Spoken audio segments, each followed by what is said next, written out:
আসসালামু আলাইকুম, সবাইকে ইজি টেকনোলজিতে স্বাগতম।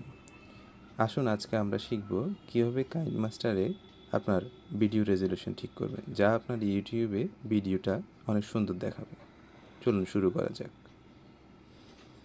যে কোনো একটা ফ্রেম নিলাম প্রথমটা, এবং এরপর আমার পূর্বেই একটা ভিডিও এডিট করা ছিল, সেটা আমি ভিডিও নিয়ে ফেললাম। এরপরে দেখুন, প্রথমে আপনি প্রজেক্ট সেটিং যেটা আছে সেখানে গিয়ে অডিও ফেড আউটটা অন যদি অন থাকে তাহলে অফ করে দেবেন। আমার অফ আছে, আমি আবার অফ করে রাখলাম। এবং আমার ভিডিও তো এডিট করাই আছে, এক্সপোর্টে চলে যাব। দেখুন এখানে রেজলিউশনে আপনি উপরে নিচে কিছুই দিবেন না, ফুল এইচডি 1080p দিবেন। এবং ফ্রেম রেট যেটা রয়েছে, ফ্রেম রেট দেখুন আমার কিন্তু 30 fps উপরে নেই, সুতরাং আমাকে এই জিনিসটা ঠিক করার জন্যই আবার ব্যাকে যেতে হবে। চলুন ব্যাকে গিয়ে আমি আপনাদেরকে সেটিংটা দেখিয়ে দিচ্ছি কীভাবে 60 fps আপনি ভিডিওটা রেজলিউশন ফিট করবেন।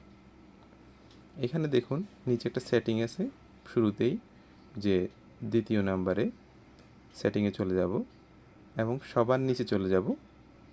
নিচে গিয়ে অ্যাডভান্স অ্যান্ড এক্সপেরিমেন্টাল সেটিংয়ে ট্যাপ করব। এখানে দেখুন 3 নাম্বার পয়েন্টে allow export frame rate up to 60 fps, এটা অন করে দেব। এরপর আমরা আবার ভিডিওতে ব্যাক করব। আমাদের পূর্বের ভিডিও এডিটিংয়ে আমরা ব্যাক করব। ব্যাক করলাম। এখানে ব্যাক করার পর দেখুন, এবার আমি যদি এক্সপোর্টে যাই, দেখুন ফ্রেম রেট কিন্তু এখন 60 fps আমি দিতে পারতেছি, এবং 60 fps দেওয়াটাই আপনার জন্য খুবই ভালো হবে। ভিডিওটা খুব ভালো আসবে, সবার কাছে দেখতে ভালো লাগবে। এরপরে দেখুন এখানে বিট রেটটা 10 mbps এর উপরে।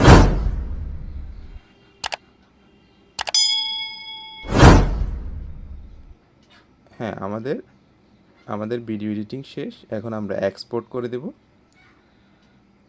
এক্সপোর্ট করলেই আমরা আমাদের সঠিক রেজলিউশনের ভিডিওটা পেয়ে যাব। আপনাদের সবাইকে অসংখ্য ধন্যবাদ আমাদের সাথে থাকার জন্য। আশা করি আপনাদেরকে কিছু হলেও দিতে পেরেছি।